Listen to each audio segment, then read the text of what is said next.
This talk is called Writing a Usable BSP. I'm Ross Burton, Principal Software Engineer or Yocto Engineer at ARM in the software distros group, where we mainly work on upstream distros, making them epic on ARM. I should also quickly point out we're hiring, so if anyone wants a job, come and go to careers.arm.com. I mainly work upstream on Yocto, just trying to make it awesome. My colleague has a focus on ARM itself, so I'm in a really lucky position there. But this is a talk for both authors of BSPs and people who use BSPs in anger.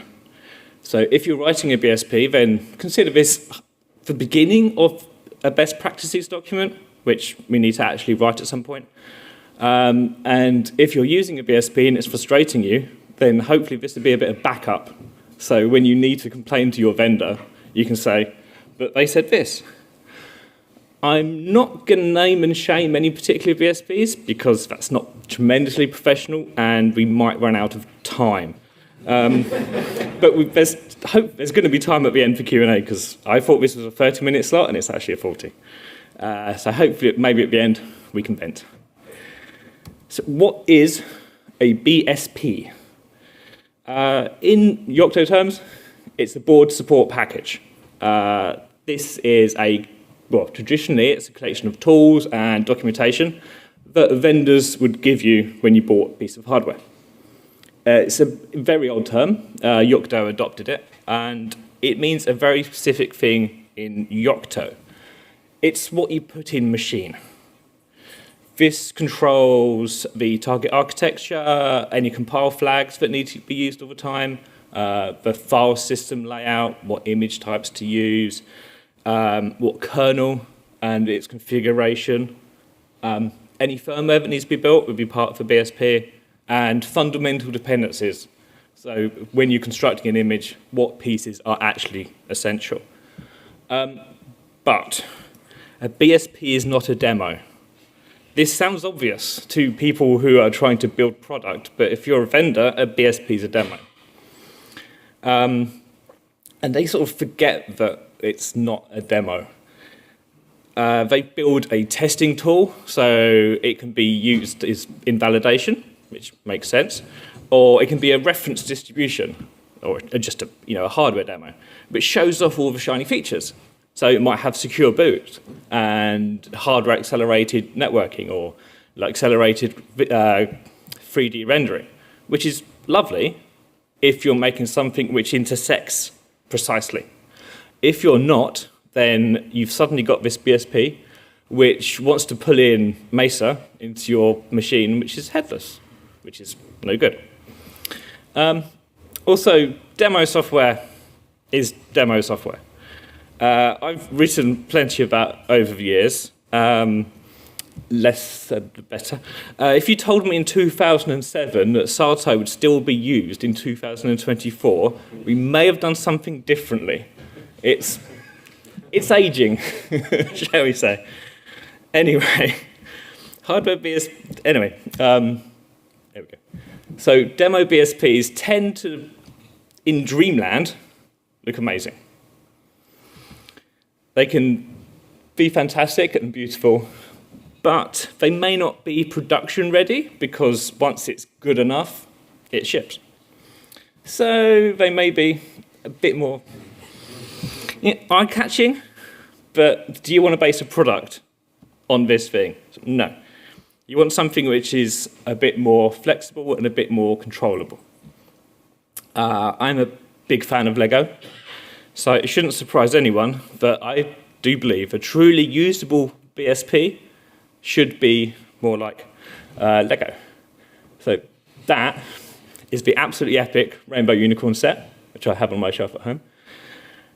It's got an amazing main set. It's got 2 secondary sets with all included in the instructions. And you can build it. It looks great as it is. You can build the alternative sets. They look great. Or you can just throw the instructions away, take the bricks apart, and build something else. Equally epic. No one at Lego sat down and thought, you know what, let's make a set that is a unicorn, but rebuilds as the magical unicorn falcon. BSP should be like this. Flexible building blocks, fully featured example, lots of documentation, but you can customize it, you can rebuild it, and you can build something the vendors never considered. So, what makes a good BSP? I think they should be modular, upstream, and modern. So let's go through these. You should have modular layers. In Yocto terms, the bag of Lego bricks is the BSP layer. And the instruction book is a distro layer. The distro layer is there if you want it, but you don't have to use it. You can just take the bricks and build what you want. There can also be multiple software layers depending on how complicated your system is. So you may have multiple layering to pull in separate pieces. Because Yocto is good at layers. Layers are always the answer. Just have a core layer, which is just for BSP. This only does hardware enabling. It's got the machine definition, the firmware, a sensible kernel. I'd love to say a documented and modular def config would be fantastic. And any hardware enabling for recipes such as Mesa, where you need to customize them slightly. The machine shouldn't be doing anything like pulling OpenGL into every image, which I've seen BSPs do, or test applications into every image, which I've seen BSPs do.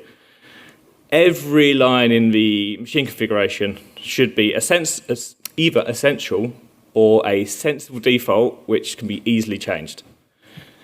Core image base, for example, should just work. And not have any unexpected dependencies. So it's a headless image, just works over the serial line. It shouldn't be pulling in video decoding stacks. Then you can start layering on top. So here we have OE core at the bottom, and then say a meta unicorn toolchain layer, which might have some special compilers. I'm kind of inspired by ARM structure here. Meta Unicorn BSP, which is the base BSP for hardware definitions, and then say, a Meta Unicorn Secure Boot, which is pulling in, saying, if you've got Secure Boot, then it depends on these other layers, and then this is how you customize it for this machine, and then on top of this, a demo layer, which can be the shiny, which customers can use and you can take to trade shows. Because this is all logically structured, customers and users can start at the demo and go, yeah, that looks great, this is what we want, but, and then look at what has happened and just ignore the top sum. So they may want everything but the demo application, they can just rewrite their own distro layer. They may not want secure boots, they can take that out. You can just mix and match the pieces. So they're using the BSP instead of fighting it.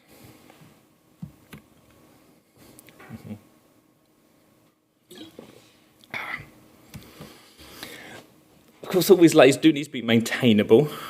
As the functionality in layers get a bit more complicated, you may want to have layers which have optional dependencies. Just quickly say, this can be done with BB files dynamic. Not a lot of people know about this variable because it's a bit niche, but it lets you include recipes in your layers depending on what other layers are present. So hopefully everyone can actually read that. That's an abridged example from MetaNome, where chunks of the recipes are only passed if the virtualization layer is enabled. You get a dependency on the virtualization tools. And if the security layer is enabled, you get the security recipes. So this lets you have a layer which has optional dependencies, so you don't end up having to pull everything into every build. Just see more examples of how that works. It's in the documentation. Also, with your mountain of layers, always run Yocto check layers. If they pass, you'll be able to get a Yocto project compatible badge, which is good. We're currently working on an improved version of the tests, which are going to be stricter, because we've noticed some BSPs are playing fast and loose with some of the expectations. So I recommend running it now to get ahead of the curve, and over time it will get stricter. And if anyone has any ideas and extra tests, just let us know. Finally, remember to add all these lovely new layers you've written to the BSP, the layer index, layers.openembedded.org. I should have put the address on the screen. It's always worth checking to see what's on there. It's probably worth checking before you start writing a new BSP that someone hasn't beaten you to it, either with just something that happens to have the same name, or maybe you decided to make a Yocto BSP after you released the hardware, and someone else has already done the work for you. It would be awkward and confusing if there were 3 slightly or not so slightly different layers with the same name targeting the same hardware that were different. Just saying that does happen. And while we're talking about layers, I've discovered a BSP that does this. Don't fault Pokey as part of your BSP. That's really frustrating. Just work. All BSPs should just work with plain Pocky or even better, OE core. Pocky is just OE core and bit baked glued together, so they both should just work out of the box. But I've heard there are BSPs which need a forked Pocky to run.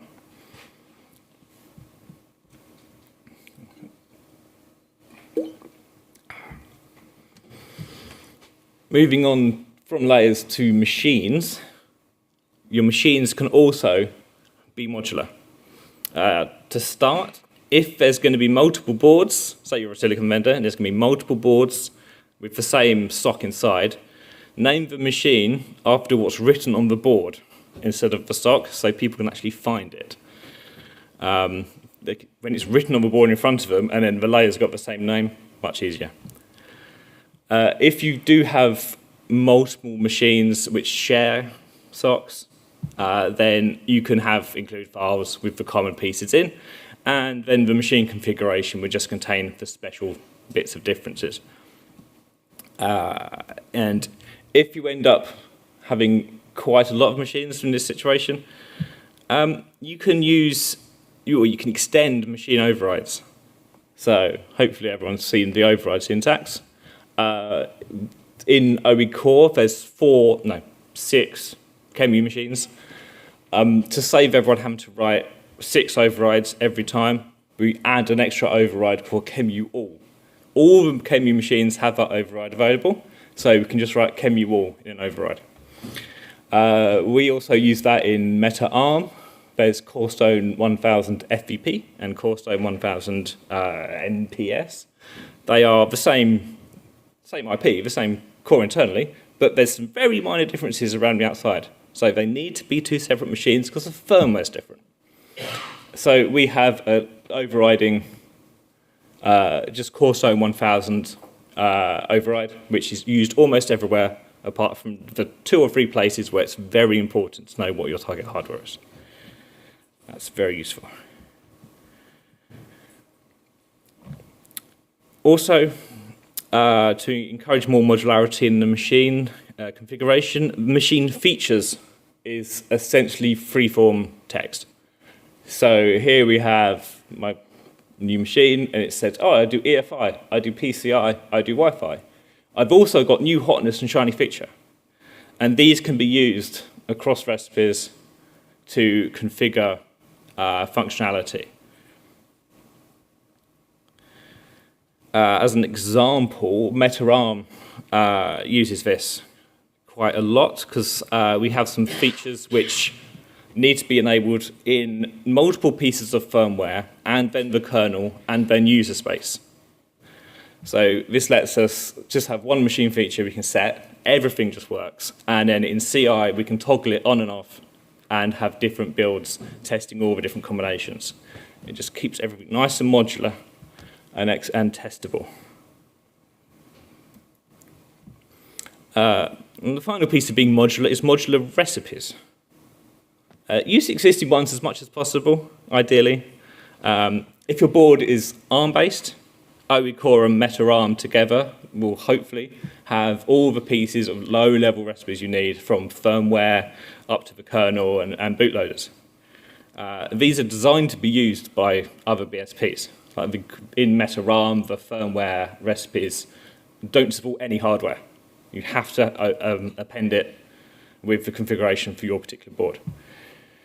We do this split in meta arm, so the recipes are in meta arm, and then the implementations of what they run on is in meta arm BSP. So we know it does work, and hopefully other people will use it.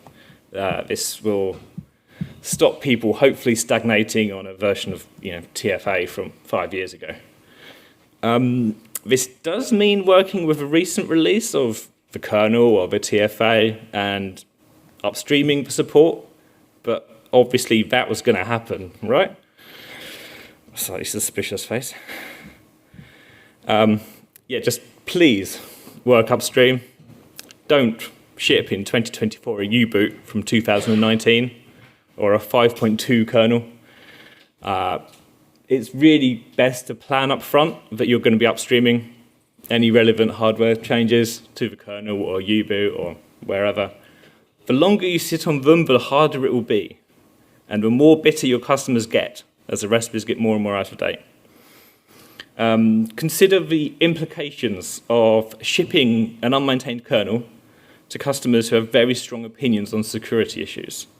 Because the moment they run a CVE tool on a 5.2 kernel and then send you a letter, what are you going to do about these 15,000 CVEs? You don't want to be responsible for checking those.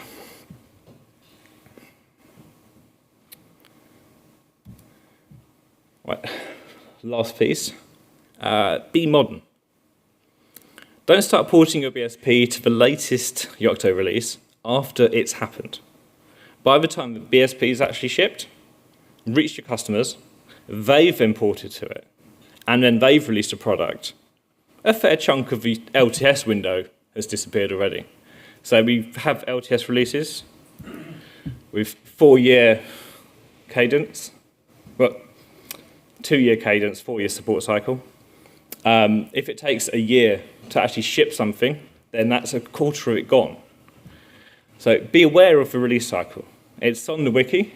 The Starhead release is coming out imminently, hopefully in the next few weeks. And that will just be supported until May, because it's an interim release.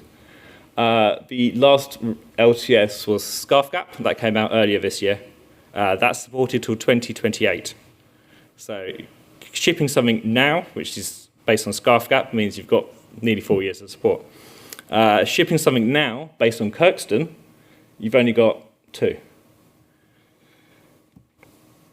There's only 2 LTS releases at any point in time, so it's not a huge commitment to just actually support both.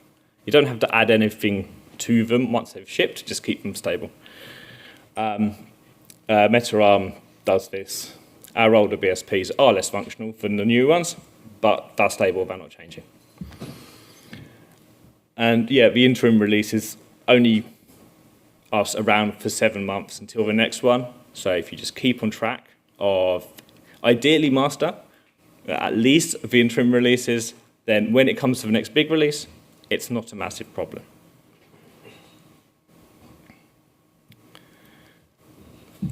Finally, listen to your users. Yocto makes it really easy to switch hardware. So keep them happy, and hopefully you won't lose customers. Encourage and embrace a community around your BSP. Happy users are great for advertising and support. So have a mailing list or forums or Discord or whatever, and get involved. You lot are awesome. Actually accept patches. You shouldn't have to say that. Don't have an unmaintained Git repository which gets a dump every 6 months with just update.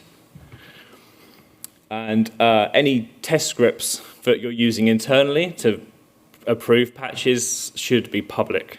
It's really frustrating when you send a patch to a BSP and they get told, oh, it breaks the tests. So can I run the tests? No. You just have to magically know how to fix them. So yeah, that's not ideal. This is not trivial, but it can be done. I keep on using Metarama as an example because it's mine, so I can. Our test infrastructure is entirely in GitLab CI. So it's not trivial to replicate it, but it can be done if you've got a machine and a GitLab clone.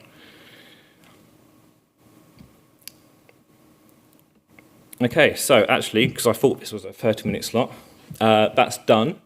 Any questions from anything I raised? Any concerns? Or does anyone want to have group therapy? Has anyone got a really bad BSP that you want to rant about? Or has anyone found a good one? Is there anything else I didn't mention that I should write down and add to a best practices guide? Thank you very much. Any questions? Any comments? Anyone found a good BSP? No. Okay. Only bad ones. Only bad ones, yeah. Well, maybe we can work on that. While scribbling this down, I did think this should probably be something that's not some opaque slides unless you're watching. So I will try and turn it into some documentation at some point. It would be amazing if Yotco check layers could validate some of the more obscure cases, but it's some of them are tricky. Like, how do you tell if inappropriate recipes are in? Oh, yes, a question. Yeah, one thing to consider is also... Should I have on the microphone? Oh, wait. Is this on? Yes. So one thing to also add to this list of good BSP and bad BSP practices is not to ship your code in the layer. Please put it on a public place somewhere for us to download. Yes, absolutely. Big Git repos with lots of big layers with lots of source code in is a terrible idea. It makes it very difficult to maintain and develop, so please don't do that.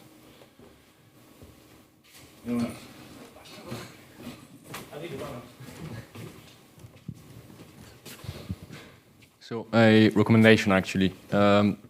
If you get your layer from like shitty BSP vendor, just strip the recipes you need, right? You don't need to use the BSP layer that is from Krogoth, and just do not stick to the BSP vendor layer if you don't have to. And usually you don't have to. So just take the Linux recipe or the U-boot recipe and put it in your own layer. You don't have to stick with Krogoth or whatever. Just use the latest LTS or even the latest branch from Pocky or whatever. Yeah, there's... I know of several open source, like community-maintained BSPs, which looked at the vendor BSP and said, that's interesting, but not that. And yeah, just rebuilt it from scratch, taking the upstream kernel and any important patches and just a minimal re-implementation. Yeah, absolutely. Some vendor BSPs are so suboptimal that it's easier just to do your own. I have told people this repeatedly as well. Yeah, good point. So now that I actually provide a vendor BSP, I have questions. So you said that we should not basically provide in the BSP layer some like hardware acceleration for VPU, GPU, that kind of things. So basically my point is I have pretty recent SoC and the GPU is only supported with the latest Mesa. But latest Mesa not available in SCARTGAP, for example. But obviously, our customers, they're going to want this. So how do I handle this? Because I don't, like my opinion is I would not want anyone that is not using our product or not building for our product, have our layer in their Yocto build. And now magically they have the new update in Mesa, and they wouldn't expect this. I would expect. Yeah, it's an interesting problem. I suppose this detail I probably skipped is the BSP layer can contain the enabling for stuff like, oh, here's the patches to make Mesa work, or worst case, here's an upgraded Mesa. But don't do something like pull it into every image because you think that's essential. The recipes can be there and enabled, just not necessarily automatically pulled into everything. So I've seen BSPs which just have literally image install append equals Mesa in the BSP machine configuration. or pulling in example demo recipes. It's like not in the machine because it's very hard to undo that. But yeah, it's when you've got new hardware and older releases, it's an interesting problem. But especially if you do try and pass the Yocto compatible test, because then adding a BSP layer and not using it shouldn't change anything. So if you just add an upgraded Mesa to your BSP layer, you have to be careful to guard it somehow, probably with overrides, compatible machines, so that it doesn't just get used. So like if you've got Meta Unicorn with a brand new Mesa, having it enabled in your layers but building a Chemu machine shouldn't use that Mesa. And that will be a fail on the compatibility test. Yeah. Anything else? I think we're done. Excellent. Okay, thank you very much.